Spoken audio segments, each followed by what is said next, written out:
is you have to do the right operator maintenance to keep everything cleaned off and clear so the machine can operate the way it's designed. The third factor why machines overheat is the operator.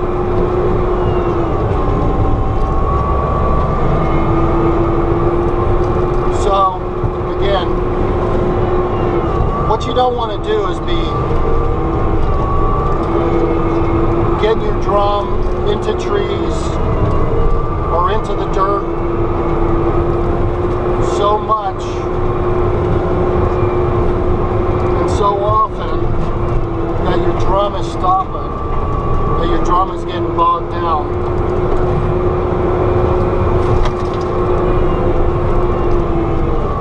Because if your drum is stopped, your fluid is not flowing through and it's not cooling. And if you do that for hours, it's going to cause the machine to overheat, even if everything else is done right.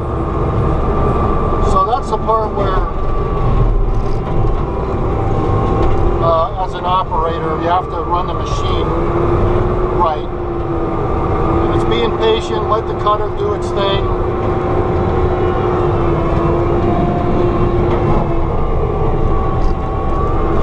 I haven't been like talking about what I'm doing with the controls, but you know, if you can hear the engine, and that's what I go by. Most of these drums normally have a pressure. There's a plate here, if you can see that. There's usually a pressure gauge there that you can tell basically the pressure, the RPM of your drum. Mine got knocked off the first year I had this machine, so I just took it off. Because after a while, I go by the sound of the engine. So there's two things I do, is these Bobcats have a page. They have a lot of different things. They have gauges like this, you know, temperature and pressure gauges, settings, display, warnings. But I like to keep mine on this page it's called vitals. So here is the RPM. This machine runs at 2400 RPM when it's at full throttle. And then you have your pressures and temperatures for the various things. So I run with the machine on this, so I could just keep an eye on, see if anything is getting crazy or high. For this, for instance, this is the hydraulic temperature. Right now it says it's at 198, which is fine for how I'm working it. Overheating for this is at 230. So I'm working this thing just crazy hard, and it's maintaining this temperature. So that's the page I like to stay on, just to keep an eye on things. I just glance up at it once in a while. And on Bobcats, they also have these analog gauges. Here's a fuel gauge, depth, and this is also hydraulic temperature and analog gauge. And these are machine hours up here. And for those of you that don't know skid steers, there's a main hydraulic button. Turns all hydraulics in the machine on. And this button here with the lights is your low flow and high flow. And then there's lights and exterior lights and stuff like that on there.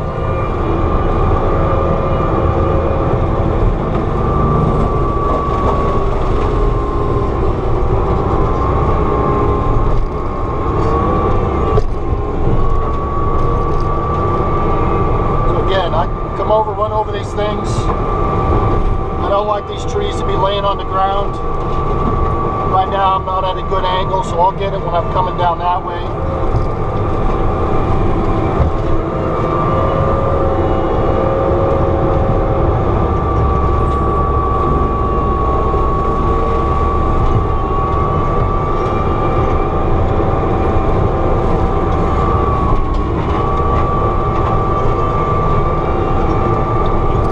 But for me as an operator, when I'm doing this stuff, again, I like to keep the area around the machine clear. If I'm bouncing and bucking in the machine, that means I'm not either clearing the stumps or I'm leaving trees on the ground and I'm running over them. And I don't want to do that. The reason I don't want to do that is because, you know, a lot of times you'll get stuck in your tracks. I've gotten, you know, when I first started, and I've left bigger logs laying on the ground, and I go backing up. I've actually gotten bottomed out on them, where I backed over them, and it lifted my track off the ground, and I was basically like a turtle on its back. So I don't want to pull my tracks off. I don't want to get stuck.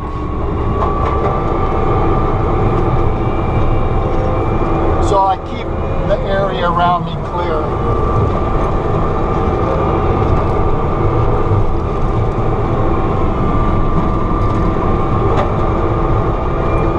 So now I'm working back up to this back corner.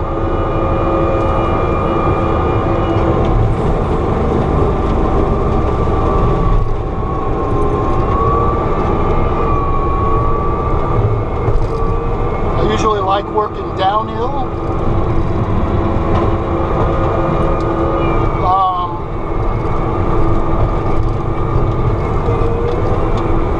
For a couple reasons.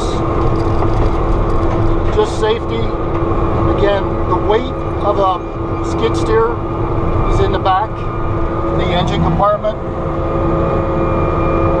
So like now, my weight is in the back. I'm not on much of a slope, maybe 5 degrees or so. So the weight is in the back. So I don't want to raise this drum too high because it's sending my center of gravity in the machine backwards. So you never want to be going up a slope and then lift the drum up in the air, because then you could potentially roll backwards.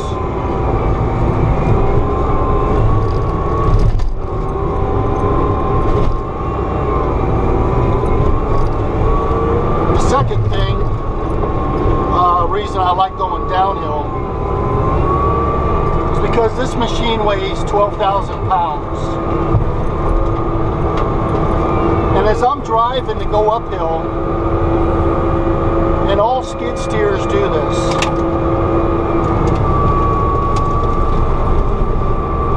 so you have an engine. All skid steers are hydrostatic. So they drive with hydraulic fluid, and the attachment runs on hydraulic fluid.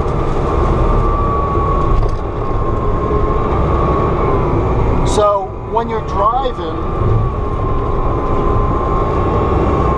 there's basically one hydraulic pump on skid steers. So if you're taking the power to drive a 10,000 pound machine up a hill, it's sending less power to the attachment.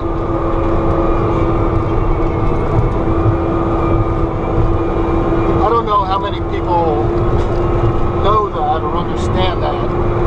That's how it works. So if you're on a steep hill and trying to mulch going uphill, there's actually less power going to the mulcher head. So that's why I like to work downhill, because it takes a lot less power to come down the hill with the machine. So it's going to give more power to the mulcher head.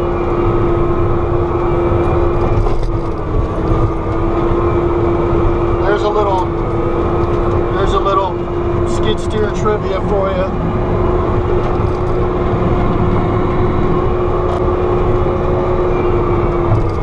So this is the back corner.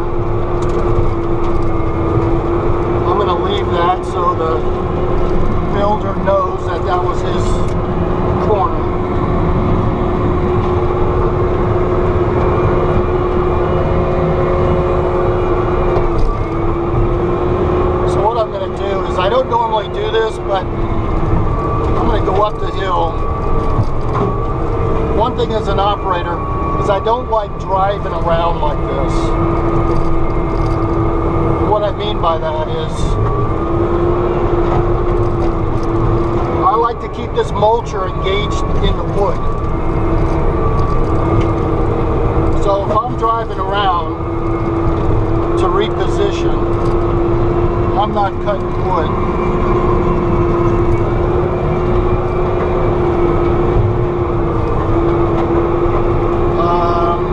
I'm going to leave this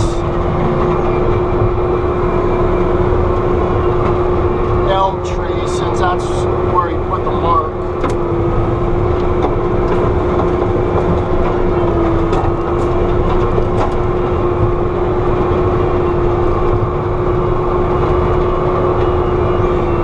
Normally when I mark trees, I mark them on bigger trees that I'm not going to cut down.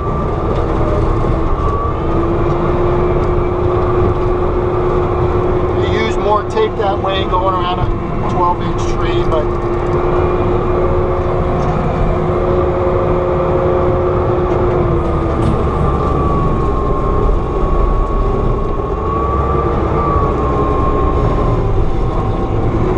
this will be okay.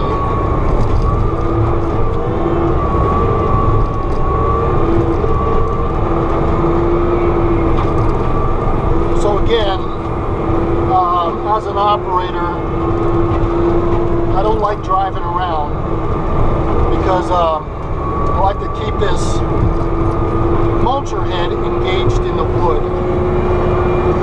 So now here I know I have a tree on the right side, so I'm not going to raise the boom up all the way. The reason I do that is because I don't know what kind of branches are over there. And sometimes you raise your boom up and a limb will get underneath your arm. It'll get underneath your arm of your boom. And then when you lower your boom, you're breaking off. Well, you might break your machine, number one, if it's a big limb. But I also don't want that limb coming down and hitting against my machine.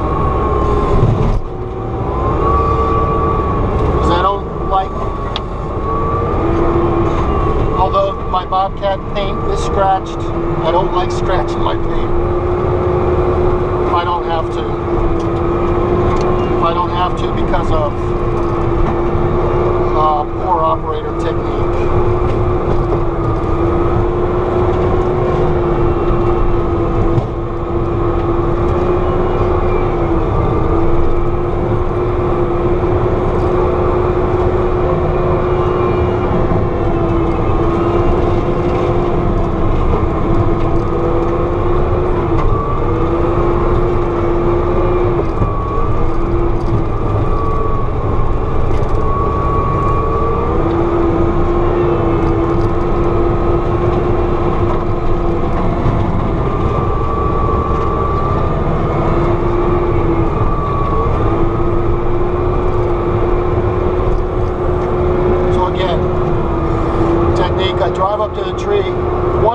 Another reason I do that is because one time, probably the first year I started,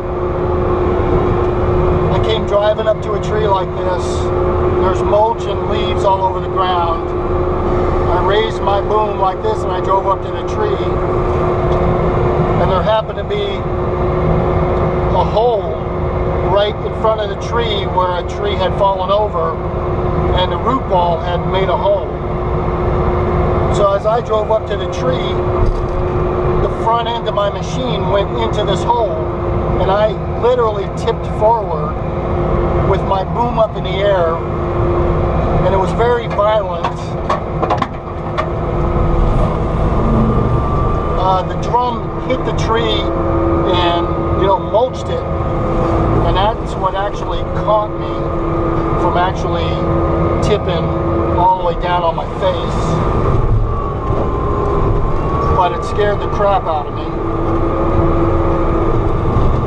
So ever since then,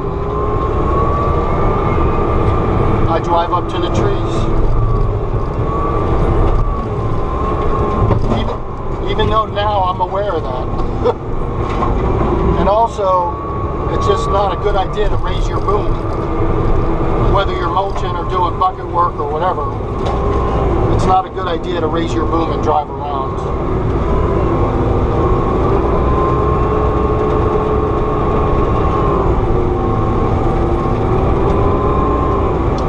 And now I got a stringy, well, they pulled up a root out of the ground.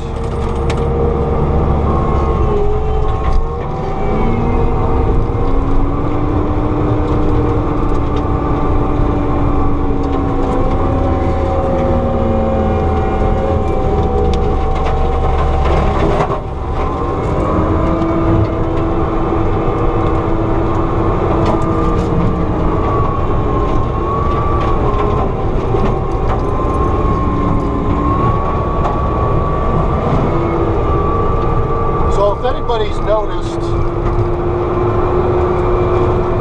because of my camera is on my head,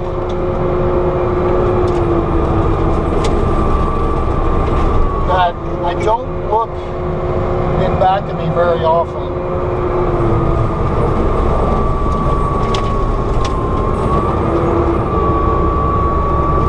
I do that for, well, a couple reasons.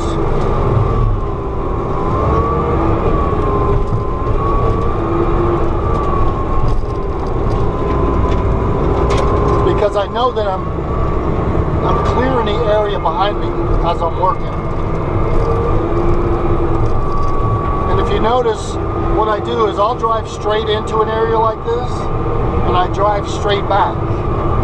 I don't drive in and turn and then back up.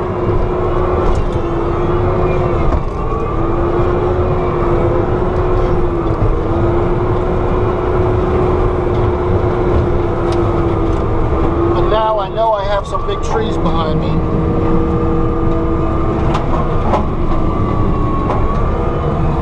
So I will turn my head.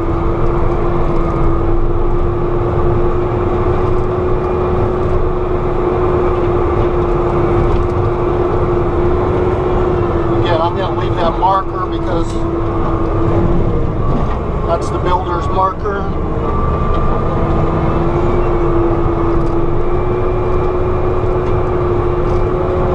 Normally I would clear all the way to the bigger trees just because it looks better. I don't like even small scraggly stuff laying around because it kind of looks like I've missed it.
Pusher bar like this. I don't want to just push on this because I don't want this tree to get wedged in between these bigger trees because I'm not going to cut those.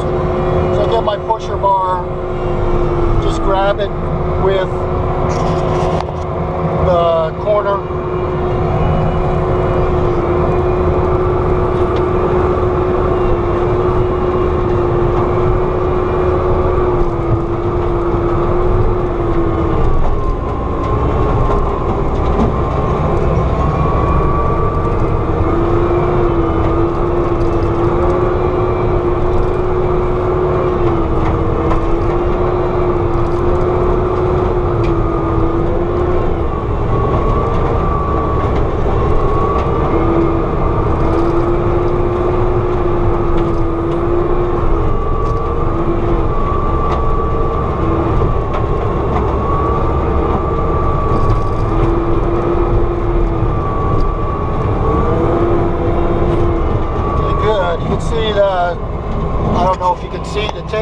tapes and straight that way, so this end is looking good.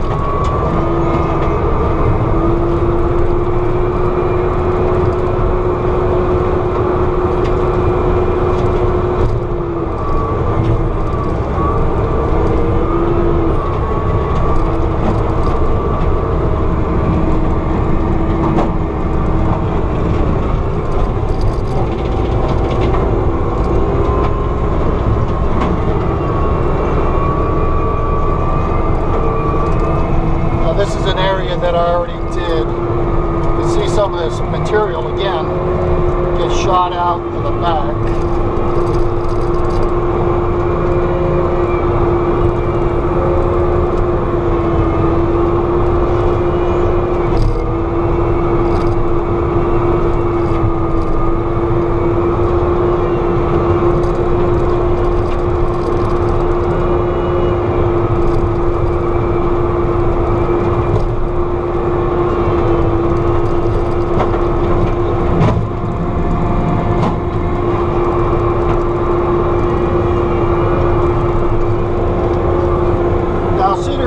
I love cedar trees.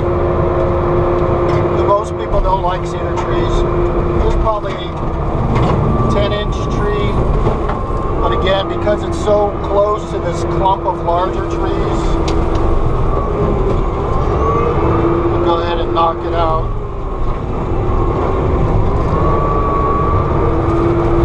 And I like them because they break apart very easily.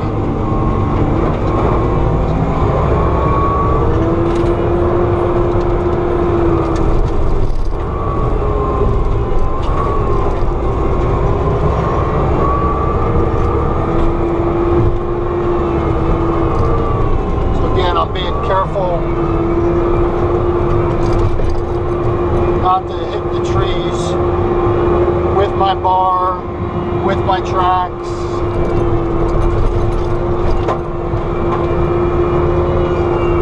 Now this tree, that is a root.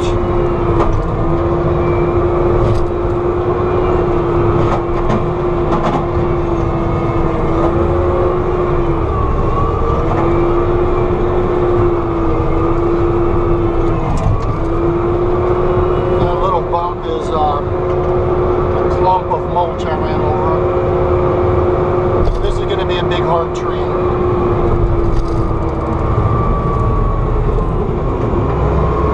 Again, I would normally leave this because it's in an 8-inch range, but it's growing crooked and it's around this bigger clump of better looking trees. So I'll get rid of it. So again, as I get near the bottom, I like to run back and forth over like this.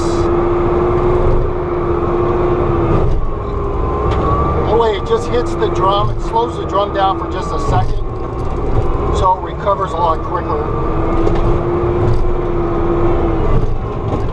So I just found that it's faster to cut it.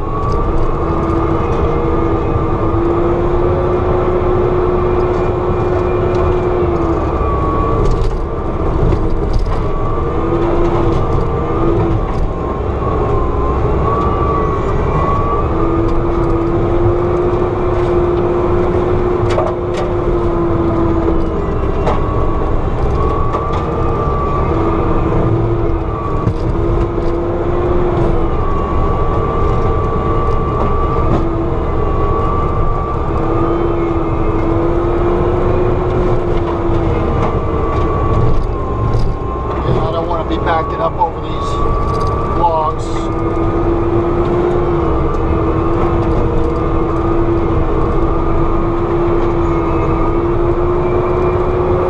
So I'll cut this cedar off here and I'll show you what happens when you go straight in on a big tree. It'll suck the tree in and it'll shoot it out of the back.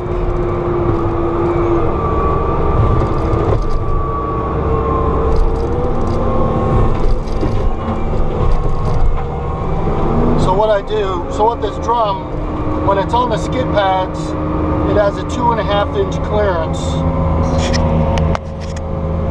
from the skid pads to the bottom of the drum. So trees will get pushed down in the dirt and pulled by the drum through the back. Now it'll mulch some of it, but it doesn't mulch it completely.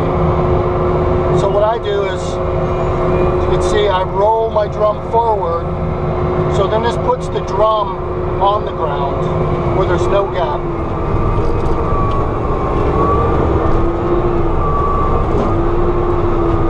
Then as I back drag it, I'll just lift it up a little bit.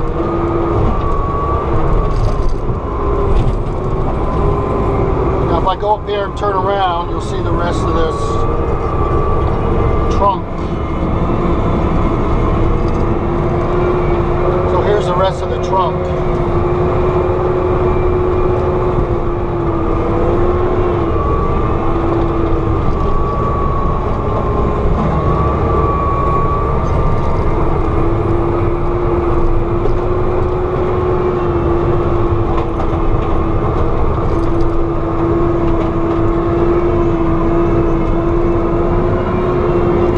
This is an ugly elm, so I'm going to hit this elm.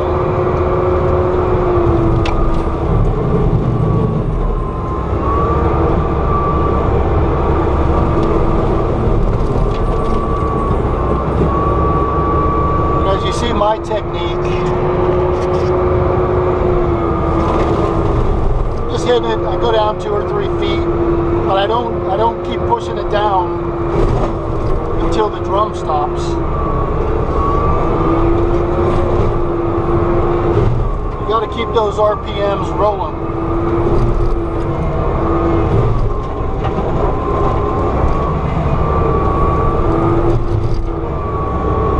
Now I'm going to keep going over this. So my mulcher's on the ground.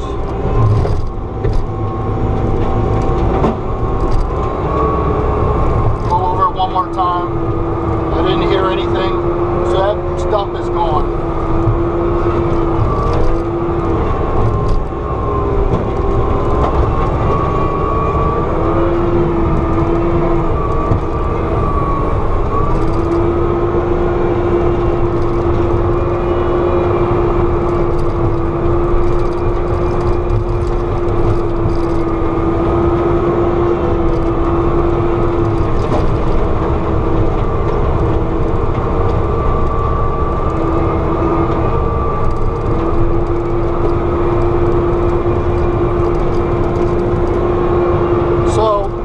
About these forestry mulchers,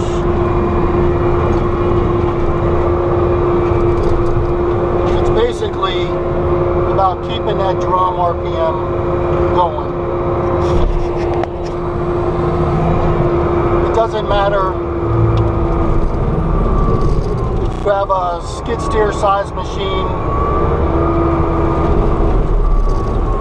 with 92 horsepower or a large 300 horsepower dedicated forestry mulching machine. I imagine people that have those industrial size machines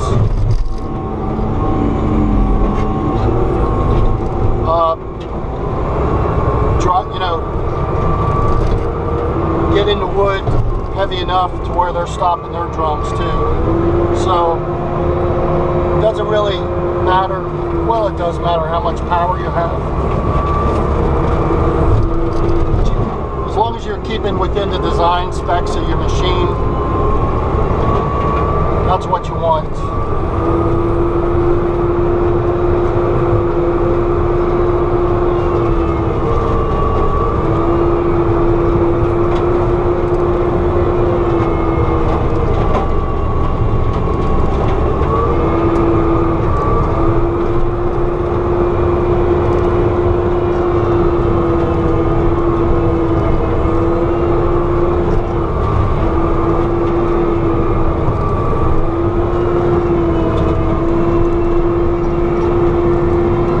This tree is corner, so I'm going to hit this at an angle.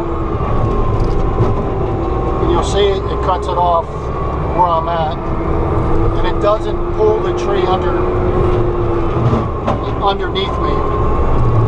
So I'll do that for the bigger parts, and once it gets like this size, I'll just run it over.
So here's the end of the job. Unfortunately, my GoPro batteries last about 2.5 hours, and this took me about 4.5, 5 hours to do this. So this is where we started again. Access road. This is going to be the access road. They're going to doze this. This was the back property line. This turned out to be, looks like a good acre. Right about an acre. So, left some trees. Spot to build a house in here. Have a yard. And so, this is what a finished product, what it looks like. They can selectively take out whatever trees they want. There's some nice trees still standing, and this will be a nice, quiet, secluded spot for somebody. And here's the sunset. So if you enjoyed the video, if you learned anything, or just like to watch the machinery go, I'd appreciate it if you can hit the like button so I know to keep on making some videos. Now, I'm getting paid by a customer right now, so I'm not like super hot on the cameras and everything, but do my best. I'm just a newbie at it. So I appreciate you watching, and we'll catch you next time.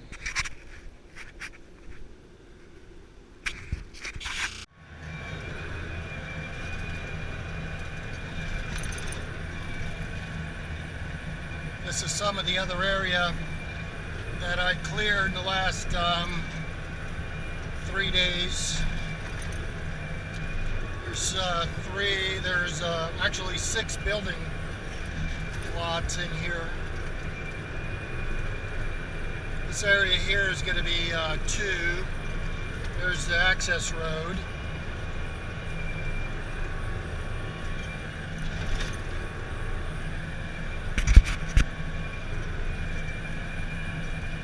This was all dense forest.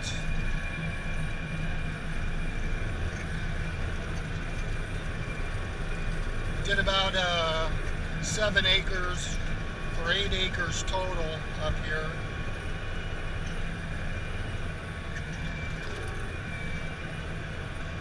Goes all the way back here about 700 feet.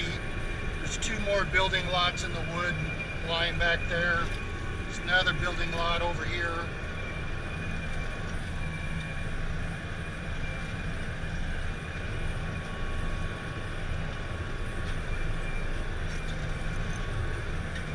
project is ready for the next phase, which definitely is going to be a little bit of dozer work. Put in some driveways.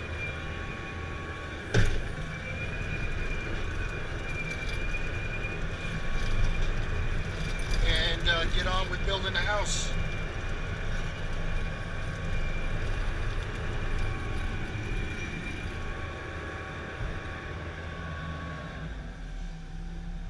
So, this is my end of the day kind of tasks.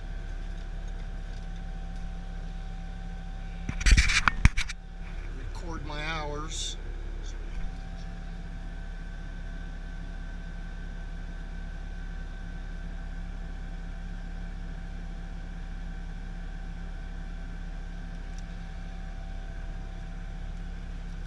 So I work by the hour.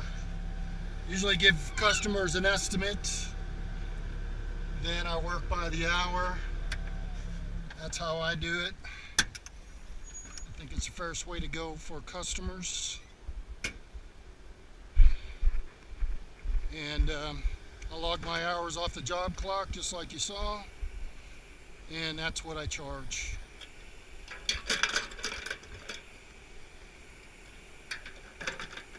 I do that for, well, I think it's the fairest way to do it, and it's a good risk management way to do it. You never know what you're going to run into out here, and sometimes my estimates come in less, sometimes they come in a little bit more, and the customer makes out, and I don't have to worry about working for free if I get into something that is worse than I thought.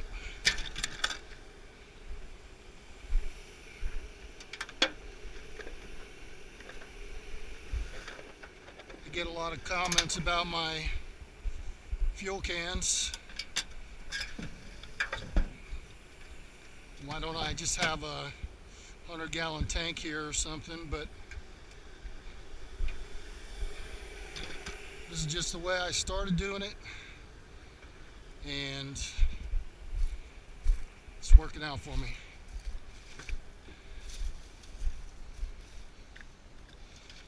Just go through some of the after job tasks I do. I'm letting this engine cool down now. You can hear the fans going. So Bobcat puts these cooling fans here that will continue to blow cool air and slow down the cooling process on the engine to a reasonable level, so it cools down properly. Normally when you're running all day and you come back and just turn off your engine, well, that turns off your cooling fan in most skid steers, and all that heat builds up in the engine compartment. So what I do is I normally when I get finished, I take a minute or two at idle. I put the engine at idle. I go record my numbers for my time, and usually give it a couple minutes to cool down. Just visually check the oil temperatures and stuff on my page, vitals page in there, and make sure all the temperatures came down normally. And then this fan also runs. So let that go for a minute.